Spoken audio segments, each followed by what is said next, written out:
मैं कभी हार नहीं मान सकती। यह कहानी मधुबन गांव में रहने वाली उस सुमन की है। तो नमस्कार, जय हिंद। आज एक और नई कहानी साथ एक बार मैं फिर से हाजिर हुआ हूँ। तो पेश है आप सबके लिए एक और नई कहानी शुरू करने से पहले सबसे पहले आप चैनल को सब्सक्राइब कर दीजिए ताकि हमें मोटिवेशन मिलता रहे और हम आपके लिए हमेशा नई नई कहानियाँ लेकर आते रहें। तो चलिए अब हम शुरू करते हैं अपनी कहानी। ये कहानी मधुबन गाँव में रहने वाली उस सुमन की है जिसकी उम्र मात्र 12 साल थी। वह कभी स्कूल नहीं गई, फिर भी वह कुछ ऐसा करने का सपना देखती थी जिससे वह पूरी दुनिया में मशहूर हो जाए। सुमन के गांव वाले हमेशा उसे पगली कहते थे क्योंकि वह कभी स्कूल नहीं गई, फिर भी वह जिंदगी में कुछ बड़ा करने का सपना देखती थी। गांव वाले सुमन के पिताजी को इस बात को लेकर दबाव बनाया करते थे कि सुमन पढ़ी लिखी नहीं है, इसलिए जल्दी से जल्दी इसकी शादी कर दो, वरना आगे चलकर तुम्हें बहुत मुश्किल होगी। सुमन के पिताजी गांव वालों की बातों से पूरी तरह सहमत थे, पर सुमन सहमत नहीं थी।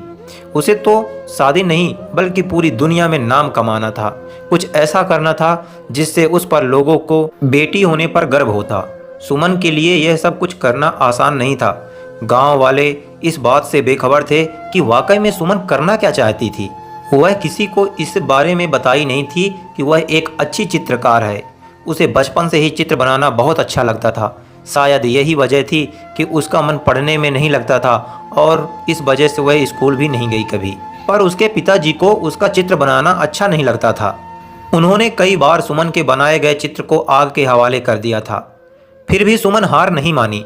वह चित्रकारी करती गई। जब सुमन नहीं मानी तो उसके पिताजी ने उसे उसके हाल पर छोड़ दिया था।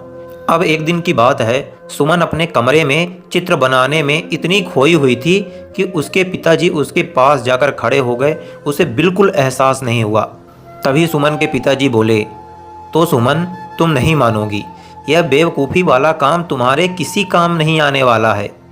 सुमन दुखी होकर दुखी मन से बोली, पापा, आप मुझे हमेशा नीचे क्यों गिराना चाहते हैं?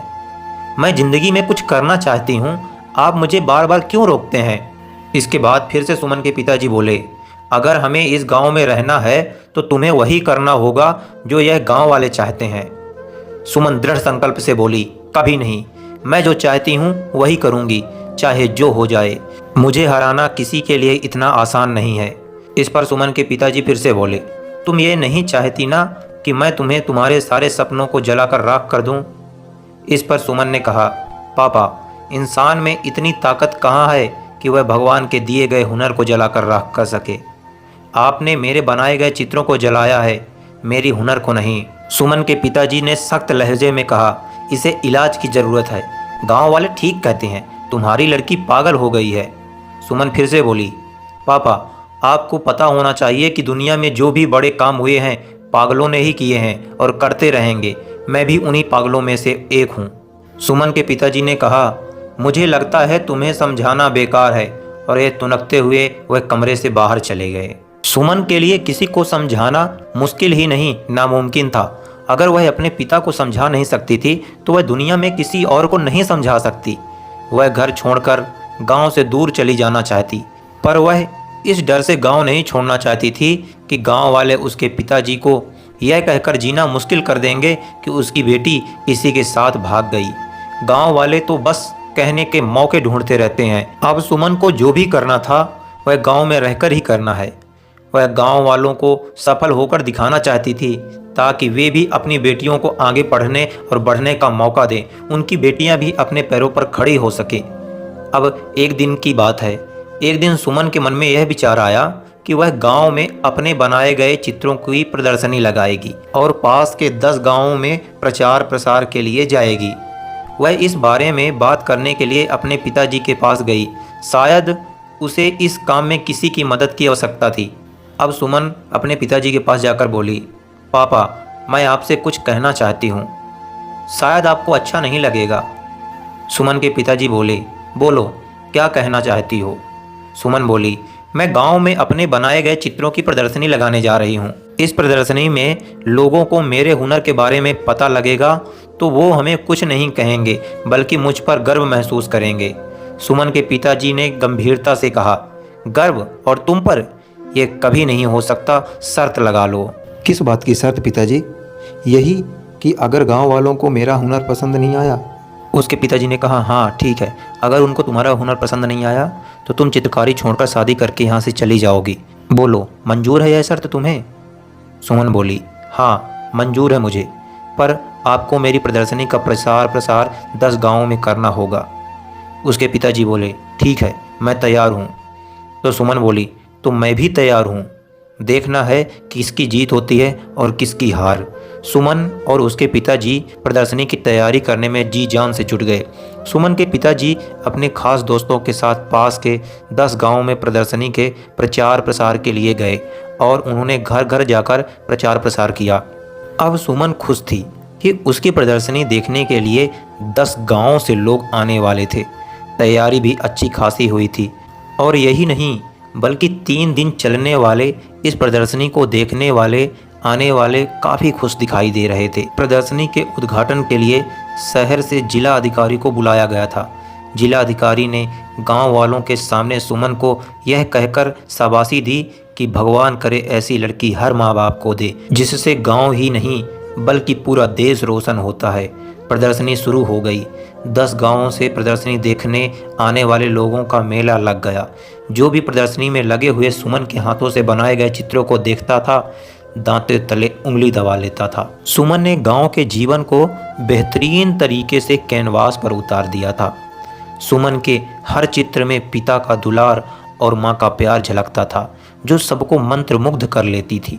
प्रदर्शनी देखने आने वाले लोगों में सुमन के गांव में बहुत कम लोग आए हुए थे, जबकि दूसरे गांवों से आने वाले लोगों की भीड़ लगी हुई थी। दूसरे गांवों से प्रदर्शनी देखने आने वाले लोगों ने सुमन को सम्मान के साथ साथ प्रस्तावना राशि भी दे दिए थे, जिसकी मदद से उसने दूर दराज के गांव में भी अपनी प्रदर्शनी लगाने का फैसला किया।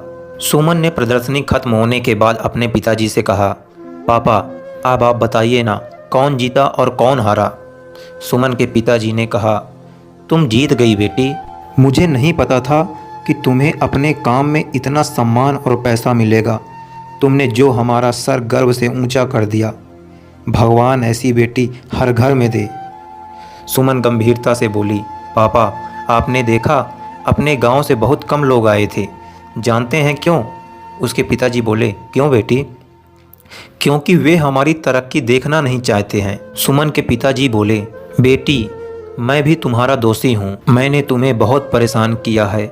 मैंने तुम्हारे बनाए गए चित्रों को जलाया, जो मुझे नहीं करना चाहिए था। सुमन ने कहा, पापा अगर आप मेरे साथ प्यार से पेश आते तो शायद आज मैं जहाँ हूँ वहाँ नहीं होती।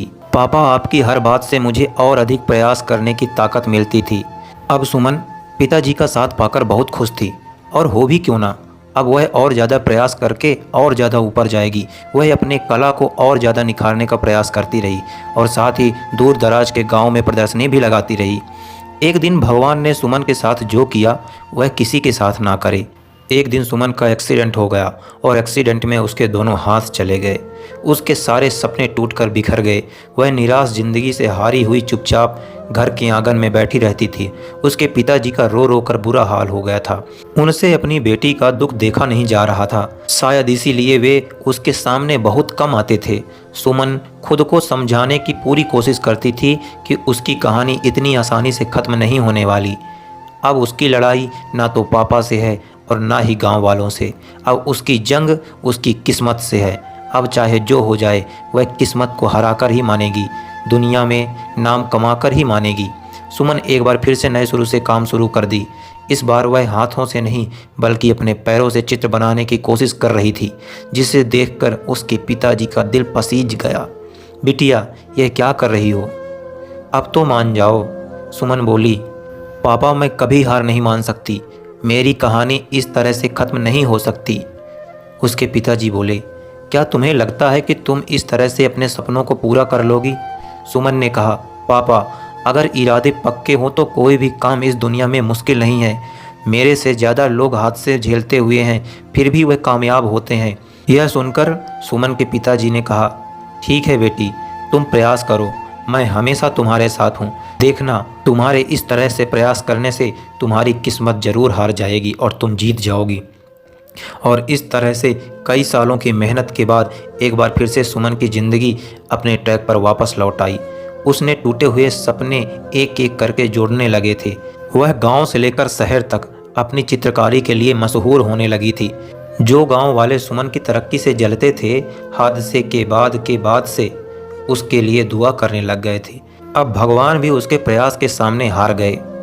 वो सुमन को वह देने के लिए मजबूर हो गए जिसकी वह हकदार थी, पूरी दुनिया में नाम कमाने का मौका। एक दिन था जब सुमन ने खुद से कहा, लोग मेरे खिलाफ थे, यहाँ तक कि मेरे पिताजी भी नहीं चाहते थे कि मैं अपना नाम बनाऊं। मेरी पहली प्रदर्शनी ने मेरे पिताजी की आंखें खोल दी कि उनकी बेटियां भी कुछ कर सकती है। बहरहाल एक हादसे ने मेरा सब कुछ बर्बाद कर दिया। मेरे दोनों हाथ चले गए, मैं टूट चुकी थी। मुझे नहीं लगता था कि अब मैं कुछ कर पाऊंगी, पर मुझ में कहीं ना कहीं वह चिंगारी थी जो मुझे एक बार फिर से आग बनने का मौका दिया। मैंने नए सिरे से प्रयास करना शुरू कर दिया और देखते ही देखते सब कुछ मेरे लिए एक बार फिर से आसान हो गया और अब मैं पूरी दुनिया में नाम बनाने के लिए आगे बढ़ रही हूँ। हादसे में आदमी मरता है, पर उसकी जज्बात, उसकी हिम्मत उसके कभी नहीं मरते। एक प्रयास से सब कुछ बर्बाद होने से बच जाता है। आदमी तब तक ख़त्म नहीं होता जब तक उसके हौसलों में जान होती है। यही वे हौसले हैं जिससे सपनों को पहचान मिलती है। आप किसी भी चीज़ को लेकर चिंता करना छोड़ दीजिए, क्योंकि हमारी चिंता कोई और कर रहा है। इसीलिए आप चिंता छोड़कर उस काम को पूरा फोकस लगा दीजिए जिसे आप अपने जीवन को बेहतर बनाने के लिए करना चाहते हैं। अगर यह सब करते हुए आपके साथ कुछ भी बुरा हो जाता है तो भी आपको बिना रुके अपनी मंजिल तय करनी होगी और आगे बढ़ना होगा, क्योंकि हमारे साथ जो कुछ भी बुरा होता है या अच्छा होता है, यह सब कुछ पहले से तय होता है। इसलिए इस बारे में चिंता करना व्यर्थ है और समय बर्बाद है कि कुछ नहीं करेंगे।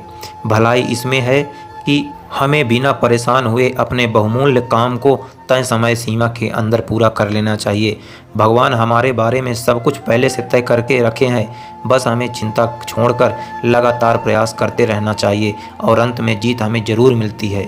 तो दोस्तों, कैसी लगी आपको यह कहानी? आई होप कि यह कहानी आपको पसंद आई होगी। अगर पसंद आई है तो प्लीज़ चैनल को सब्सक्राइब करिए और बेल आइकन दबाइए और मिलते हैं हम एक और नई कहानी और नई जानकारी के साथ। तब तक के लिए जय हिंद, जय भारत। थैंक यू, धन्यवाद।